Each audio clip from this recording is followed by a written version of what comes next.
வணக்கம் நண்பர்களே, நான் சிவராமன். எல்லாரும் எப்படி இருக்கீங்க? எல்லாரும் சந்தோஷமா சௌக்கியமா இருப்பீங்க நம்புறேன். எல்லாருக்கும் எல்லா சுகத்தையும் இந்தியா கை தரட்டும். சென்னை புக் ஃபேர் 2025 வரப்போகுது. எப்போலேருந்து ஆரம்பிக்க போகுது? நம்ம டிசம்பர் 2024, அதாவது 27ஆம் தேதி டிசம்பரில் ஆரம்பித்து ஜனவரி 12ஆம் தேதி வரை நடக்குது. ஜனவரி 12, 2025 வரை நடக்குதுங்க.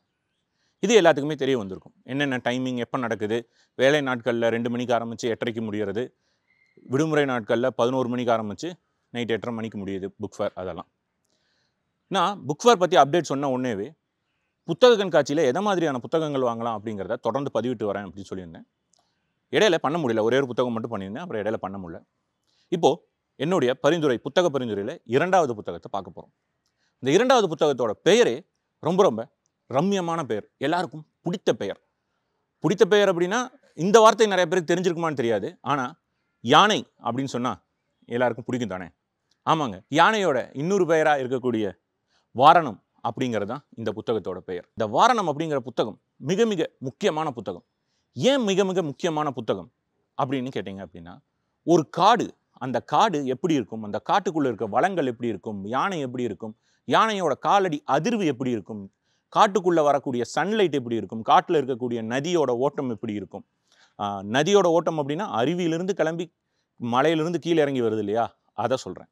அதோடைய நீர் ஓட்டம் எப்படி இருக்கும், அது மேலே தண்ணி அடித்து அந்த தண்ணியிலிருந்து வரக்கூடிய கதிர் ஒரு குருவி மேலே அடித்தா அந்த குருவி எப்படி நினைக்கும் அப்படிங்கிற எல்லா விதமான விஷயங்களையும் இந்த புத்தகம் உங்கள் முன்னாடி சொல்லுது. உங்கள் கையிலேயே வந்து காடை காட்டுது. இதில் ஒரு வரி இருக்கும், அதாவது இதில் வரக்கூடிய கேரக்டர் யானை ராஜசேகரன் அப்படிங்கிற ஒருத்தர் சொன்ன வரி அப்படின்னு சொல்லி நம்ம எழுத்தாளர் எழுதியிருப்பார். அது என்ன அப்படின்னா, நீ வனத்துக்குள்ளே போகணும்னா வனம் முதல்ல உனக்குள்ளே வரணும் அப்படின்னு. இது எவ்வளோ முக்கியமான வரிகள். ஏன்னா நீங்கள் காட்டுக்குள்ளே நுழையணும் அப்படின்னு நினச்ச உடனே எளிதில் நுழைஞ்சிட முடியாது. அந்த காடு என்ன, காடு எப்படி இருக்கும் அப்படிங்கிறத நீங்கள் கிரகிச்சுக்கிட்டு அங்கே இருக்கக்கூடிய வாழ்வியலை புரிஞ்சுக்கிட்டு அப்புறம் தான் உள்ளே போக முடியும் அப்படிங்கிறத அவர் 2 வரியில் பதிவிட்டிருக்கார். இது மட்டும்தான் அந்த புக்கில் இருக்கா, காடை பற்றி மட்டும் தான் சொல்லுதா அப்படின்னா, காடை பற்றி மட்டும் இல்லைங்க, யானைகளை பற்றி அழகாக சொல்லுது. யானைகளோட வழித்தடங்களை பற்றி சொல்லுது. யானைகளோட வழித்தடங்களில் இப்போ நம்ம நிறையா இடங்களில் ஆக்கிரமித்து கட்டிட்டாங்க அப்படின்னு சொல்லி அந்த ஆக்கிரமிப்பு அகற்றுறாங்கல்ல, யானை வந்து காட்டை விட்டு நாட்டுக்குள்ளே வருது அப்படின்னு சொல்கிறாங்கல்ல, அதை மாதிரி இருக்கிறத தடுக்கிறதுக்கு என்ன வழி அப்படிங்கிறத கூட அழகாக சொல்லியிருக்காரு. இதில் எனக்கு ரொம்ப ரொம்ப பிடித்த இடம் எது அப்படின்னா, யானை இருக்கக்கூடிய அந்த காட்டை விட்டு அந்த யானை கீழே எஸ்டேட்டுக்குள்ளே வர இடத்துலலாம் இந்த யானை ராஜசேகரன் ஒவ்வொரு இடத்துலையும் பலா மரங்களையும் வாழை மரங்களையும் நட்டு வச்சிருப்பார். ஏன்னா விவசாய பூமிக்குள்ளே யானை வராமல் இந்த பலா மரத்தையும் வாழை மரத்திலும் இருக்கக்கூடிய பழங்களை சாப்பிட்டு விட்டு யானை போயிடுது அப்படின்னு சொல்லி எழுதியிருப்பாங்க. அது என்ன ஒரு யோசனை, அது எல்லா இடத்துலையும் இம்ப்ளிமெண்ட் பண்ணால் எப்படி இருக்கும் அப்படின்னு யோசிக்க வச்சுது. அது மட்டும்தான் இருக்கா அப்படின்னா அது மட்டும் இல்லைங்க. இந்த புத்தகத்தில் நாகர்கோவில், கன்னியாகுமரி அந்த சைடில் இருக்கக்கூடிய கிறிஸ்டின் மிஷினரிஸ் என்னென்ன நல்லது பண்ணியிருக்காங்க அப்படிங்கிறத பற்றி எழுதியிருக்காங்க. திருவிதாங்கூர் சமஸ்தானத்தில் என்னென்ன மாதிரியான கஷ்டங்கள் இருந்தது, அந்த திருவிதாங்கூர் சமஸ்தானம் எப்படி மாறிச்சு, அந்த மக்களை எப்படி இவங்க கிறிஸ்டின் மிஷினரிஸ் வந்து மீட்டு எடுத்திருக்காங்க அப்படிங்கிறத கூட இதில் எழுதியிருக்காங்க. இது எல்லாமே ரொம்ப ரொம்ப முக்கியமான விஷயங்களை எழுதியிருக்காங்க. கண்டிப்பாக இந்த புத்தகத்தை வாங்கி படித்து பாருங்கள். காடை உங்கள் கையில் கொண்டு வந்து கொடுத்த மாதிரி இருக்கும் இந்த புத்தகம். இது எழுத்தாளர் ராம் தங்கம் எழுதின புத்தகம். இதன் பெயர் வாரணம். வம்சி பப்ளிகேஷனில் வந்திருக்கு. இதோடைய விலை 350 ரூபா. ஜனவரி மாதம் சென்னை புத்தக கண்காட்சி நடந்து இல்லையா 2024, அதில் வாங்கின புத்தகம். ஒரே நாள் இரவில் படித்து முடித்தேன். ஏன்னா அவ்வளவு முக்கியமாக அவ்வளவு எழிலாக இந்த புத்தகம் இருக்குது. படிக்க படிக்க படிக்க நீங்கள் ஒரு காட்டுக்குள்ளேயே இருக்கிற மாதிரியான ஃபீலை கொடுக்குது.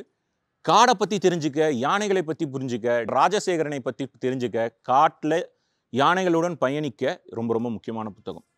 இந்த புத்தகம் மாதிரியே இன்னொரு புத்தகம் ஒன்று இருக்குது. அது ரொம்ப ரொம்ப பழைய புத்தகம். அது வந்து பார்த்தீங்க அப்படின்னா அமெரிக்கன் லிட்ரேச்சரில் இருக்கிறது, மொபிடிக் அப்படின்னு. அந்த மொபிடிக் என்ன பண்ணும், கடலை நம்ம கண் முன்னாடி கொண்டு வந்து காட்டும். அந்த கடல் கண் முன்னாடி இருக்கிறதோடு இல்லாமல் அந்த கடலில் நீங்களும் கப்பலில் போய் திமிங்கல வேட்டைக்கு போகிற மாதிரி ஒரு ஃபீல் இருக்கும். அதே ஃபீலை இந்த வாரணத்தில் நமக்கு கொடுத்துருக்காரு ராம் தங்கம். இந்த வாரணம் மொபிடிக் இணையான புத்தகம். ஏன்னா மொபிடிக் கடலில் வரக்கூடிய எல்லா நிகழ்வையும் சொல்லும். ஒரு மின்னல் அடித்தா கடல் இப்படி இருக்குன்னு சொல்லும், ஒரு கப்பல் போகும்போது கடல் எப்படி இருக்குன்னு சொல்லும், ஒரு சூரிய ஒளி வந்தால் எப்படி இருக்குன்னு சொல்லும், ஒரு மீன் துள்ளி குதிச்சு வந்தால் எப்படி இருக்குன்னு சொல்லும், எல்லாமே சொல்லும்.